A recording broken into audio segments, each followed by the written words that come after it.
students. Welcome to class 11th provisional classes. Actually, no one of us would have thought that we have to start your classes in this way, but due to the pandemic COVID-19, since you all have to stay safe and stay home, so APS Aknoor is holding your online classes so that your studies should not suffer. In the WhatsApp group, I have discussed the syllabus for physics with you. I hope you have gone through it. So here now we will start, and since physics is physics as a separate subject is a new study for all of you, so we have to first of all learn some basic things related to physics which will be used in the further physics which you will study. So we will start with mathematical tools.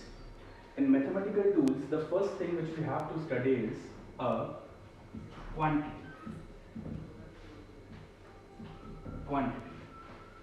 Now, what is quantity? In physics, anything which we can measure and on which mathematical operations can be performed is called as a quantity. I am repeating it again.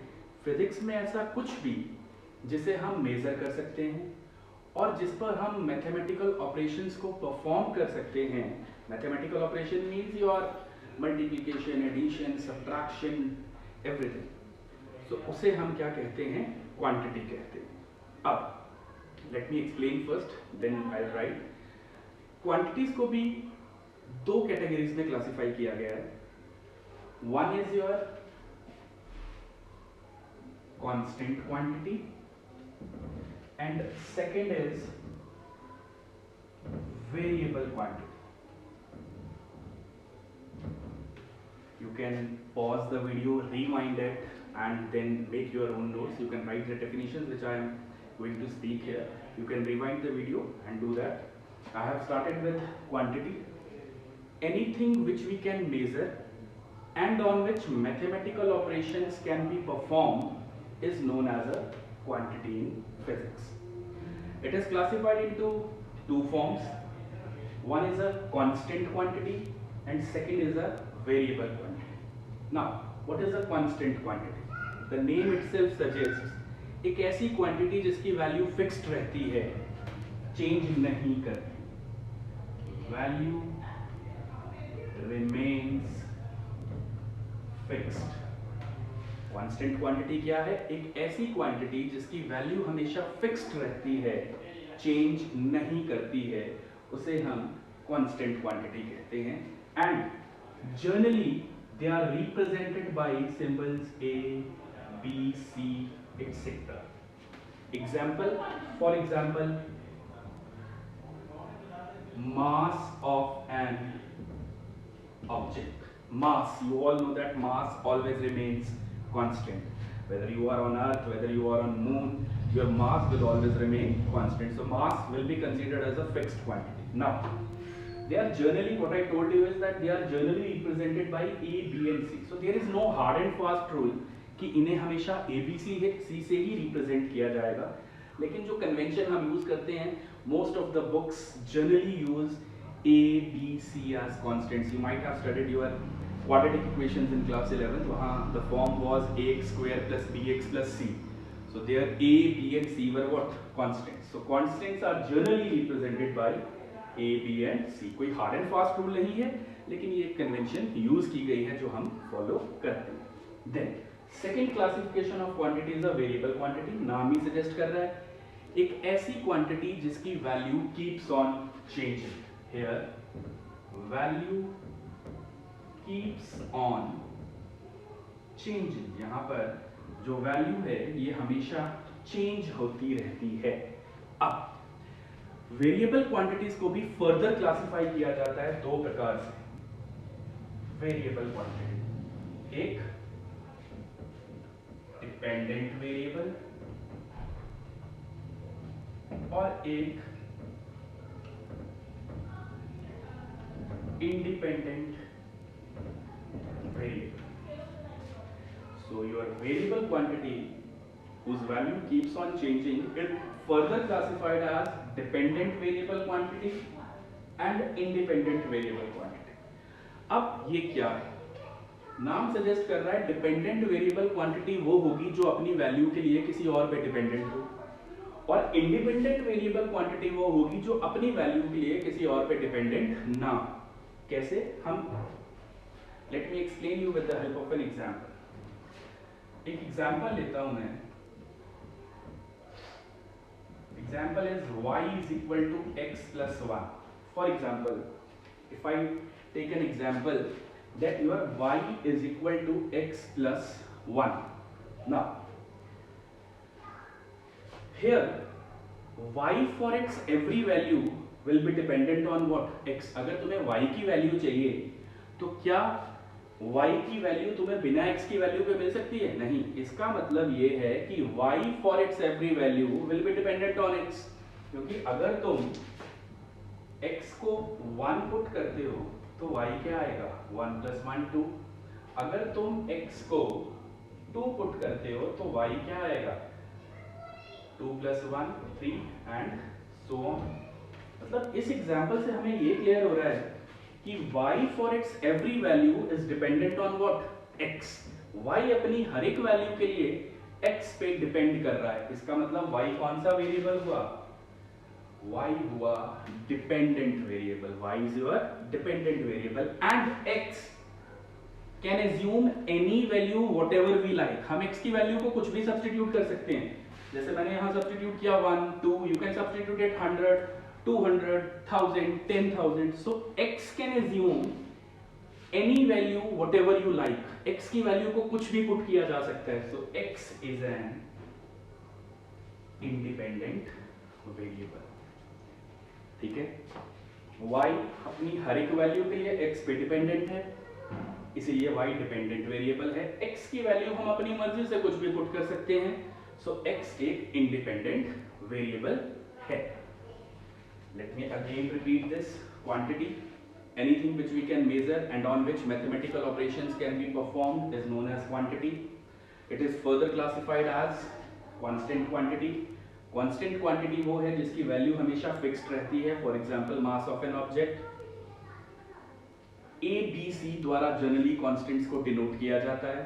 Second is variable quantity जिसकी value हमेशा it keeps on changing.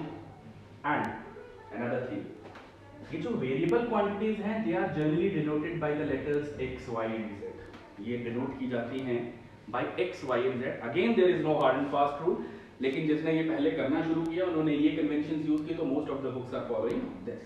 So variable quantities are denoted by x, y and z। फिर variable quantities को भी further classify किया गया है, dependent variable quantity और independent variable quantity. Dependent variable quantity वो है जो अपनी वैल्यू के लिए किसी और पे डिपेंडेंट है, और इंडिपेंडेंट वेरिएबल क्वांटिटी वो है जो अपनी वैल्यू के लिए किसी और पे डिपेंडेंट नहीं है। मैंने एक एग्जांपल से तुम्हें इसे समझाने की कोशिश की दैट अगर मैं लेता हूं y is equal to x plus 1, तो y को अपनी हर एक वैल्यू के लिए x पे डिपेंड होना पड़ रहा है। y की वैल्यू तब तक नहीं आ सकती जब तक x कोई वैल्यू ना ले। So it means that y is your dependent variable and x is your independent variable। Hope this is clear to you. Now कुछ बच्चों के दिमाग में ये क्वेश्चन आ रहा होगा कि सर अगर हम इक्वेशन को ऐसे लिखते x is equal to y plus 1, फिर x बन जाता डिपेंडेंट वेरिएबल और y क्या बन जाता? Independent variable. बिल्कुल ठीक, बिल्कुल ठीक है। अगर यहाँ पे मैं पुट करता हूँ y को 1 तो x कितना आता है? 2, y को 2 तो x कितना आता है? 3। ठीक है, लेकिन most of the books what they follow is that they consider y as a dependent variable and x as independent variable। तो हमने भी यहाँ पे ऐसा ही किया है। अदरवाइज कोई हार्ड एंड फास्ट रूल नहीं है कि y हमेशा डिपेंडेंट होगा और x हमेशा इंडिपेंडेंट होगा, ऐसा नहीं है। लेकिन कन्वेंशंस बनी and right now 99% of the books are following this convention that y is considered as a dependent variable and x is considered as a independent variable। जब हम डिफरेंशिएशन करेंगे वहां तुम देखोगे ये चीजें आएंगी। So hard and fast rule नहीं है, लेकिन most of the books are following this. तो हम भी ये अज्यूम करके चल रहे हैं कि y को जनरली डिपेंडेंट वेरिएबल लिया जाता है और x को क्या लिया जाता है? Independent variable. अगर इसमें आपको कोई भी डाउट हो, if you are having any type of queries, you can contact me on the WhatsApp physics response group that I have given to you. Have a look at it, rewind कीजिए video को, pause कीजिए, समझिए, जहाँ doubts हैं then come back to me. You can even call me. My number is 9906315562. If you are having any sort of queries which you are not able to clear through WhatsApp response group, then you can call me. This is my number. Have a look at it.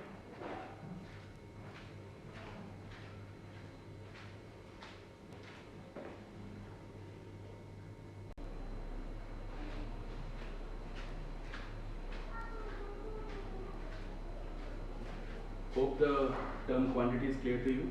Now I am here with the second basic which you have to study for physics. It's equation. Now, had it been a usual classroom, then I would definitely have asked you the question that what is an equation, because you have studied linear equations, quadratic equations. So what is an equation? You can pause the video here and ask yourself what is an equation. Write your answer and then after that look for my answer. Now I am going to explain. Equation is basically a relation which is used to find unknown quantity. एक equation क्या है? एक equation एक relation है used to find unknown quantity. Equation एक ऐसा relation है जिससे हम अननोन क्वांटिटी को फाइंड करते हैं. अगर हमारे पास एक इक्वेशन है तो हम एक अननोन को फाइंड कर सकते हैं. फॉर एग्जांपल, जैसे तुम linear equation in one variable में पढ़ते थे, x + 4 = 1, तो x की वैल्यू कितनी आ गई? -3. मतलब एक इक्वेशन द्वारा एक ही अननोन को फाइंड किया जा सकता है. अगर तुम्हें दो अननोन फाइंड करने हैं तो वो तुम एक इक्वेशन के द्वारा फाइंड नहीं कर सकते. अगर मैं कहता हूं कि मेरे पास ये इक्वेशन है x + y = 4, यहाँ इक्वेशन एक है और वेरिएबल कितने हैं? 2.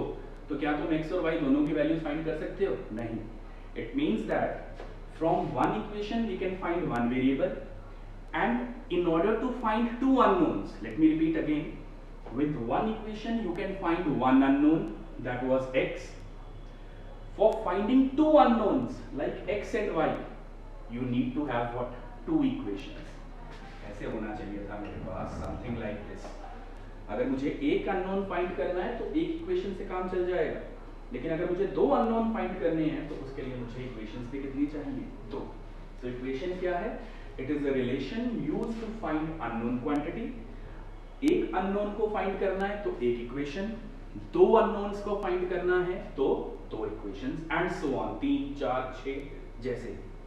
Now comes a problem.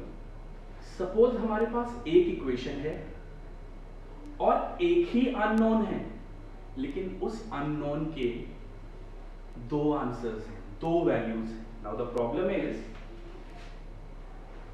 One equation, one unknown, but having what? Having two values. तो हम क्या करें बच्चों? इसके लिए इसका समाधान हमारे पास है, उसे हम कहते हैं क्वाड्रेटिक इक्वेशन. तुम सब ने पढ़ी है. क्वाड्रेटिक इक्वेशन कब आती है? जब हमारे पास एक इक्वेशन हो, एक ही अननोन हो, लेकिन अननोन की वैल्यूज कितनी हो? 2.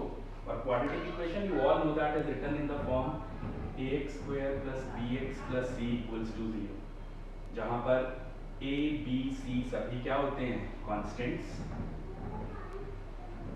a कभी भी 0 नहीं हो सकता और x क्या है? अननोन, जिसकी कितनी वैल्यूज हो सकती है? 2 वैल्यूज हो सकती है. सो क्वाड्रेटिक इक्वेशन को अगर हम सॉल्व कर लेंगे तो हमें एक इक्वेशन से एक अननोन की दो वैल्यूज मिल जाएंगी. अब क्वाड्रेटिक इक्वेशन को सॉल्व कैसे किया जाता है? इसके लिए भी हमारे पास दो तरीके हैं, अगर तुम्हें याद हो. सॉल्विंग क्वाड्रेटिक इक्वेशन, हमारे पास दो तरीके हैं. पहला क्या था? स्प्लिटिंग द मिडल टर्म अगर हम मिडिल टर्म को स्प्लिट करते हैं तो हमें दो वैल्यूज मिल जाती हैं अननोन की, एक्स जनरली जो तुम लेते थे। और दूसरा क्या था, second was discriminant formula. Second was discriminant formula. कौन सा था ये? I hope you remember, minus B plus minus root of B square minus 4ac upon twice of A. I hope the formula is correct. तो this was the discriminant formula. यहाँ से तुम दो values x की निकालते थे, ये सब तुम जानते हो। और मैं शॉर्ट में बताता हूँ, जो दो वैल्यूज आती हैं x की, अगर उन्हें ऐड करते हो x1 प्लस x2, तो ये हमेशा हमें होता है माइनस बी अपॉन ए। इन्हें मल्टीप्लाई करते हो, I think you get c upon A. You can check, you can find the values. और अगर इन्हें सब्ट्रैक्ट करते हो तो you get root of B square minus 4ac upon twice of A. ये वैल्यूज तुम्हें मिलती हैं जब तुम स्प्लिटिंग द मिडिल टर्म करके यहाँ क्वाड्रेटिक इक्वेशन लगा, ये सॉरी डिस्क्रिमिनेंट फॉर्मूला लगा के जो दो वैल्यूज आती हैं उन्हें ऐड करते हो तो ये मिलता है, सब्ट्रैक्ट करते हो तो ये मिलता है, मल्टीप्लाई करते हो तो ये मिलता है। और if discriminant comes out to be 0, then x1 किसके बराबर होता है, x2, एंड वाइस वर्सा भी इसका क्या है, ट्रू है। तो ये जानकारी थी इक्वेशंस के रिलेटेड। मैं एक बार फिर रिपीट करता हूँ, you can rewind the video and have a look at it again. Equation क्या है? जनरली हमें पता नहीं होता इक्वेशन क्या, हम कहते हैं linear equation, quadratic equation. Equation एक ऐसा रिलेशन है जिससे हम अननोन क्वांटिटी को फाइंड आउट करते हैं। एक इक्वेशन द्वारा एक अननोन फाइंड किया जाता है, दो इक्वेशंस द्वारा दो, तीन द्वारा तीन, सो ऑन। लेकिन अगर हमारे पास ये समस्या आ जाए कि हमारे पास एक इक्वेशन है, एक अननोन है लेकिन उसकी दो वैल्यूज हैं, तो हम क्वाड्रेटिक इक्वेशन निकालते हैं। ठीक है, quadratic equation ax square plus bx plus c की इक्वल टू 0 की फॉर्म में होती है, और maximum value that x can have is what, 2, तभी वो क्वाड्रेटिक होगी। अगर x की वैल्यूज 2 से ज्यादा हो जाएं तो if the powers of x is more than 2, then we deal it with polynomials। ये भी तुमने पढ़ा है, ठीक है। This is just a revision. a b c constant होते हैं, x अननोन है, a कभी 0 नहीं हो सकता। क्वाड्रेटिक इक्वेशन को सॉल्व कैसे करना है? Splitting the middle term, discriminant formula, दो वैल्यूज आएंगी, सम करोगे तो ये मिलेगा, मल्टीप्लाई करोगे तो ये, सब्ट्रैक्ट करोगे तो ये मिलेगा। This was your information regarding equation. I hope you understand. Doubts we can take there in the response group, have a look at it.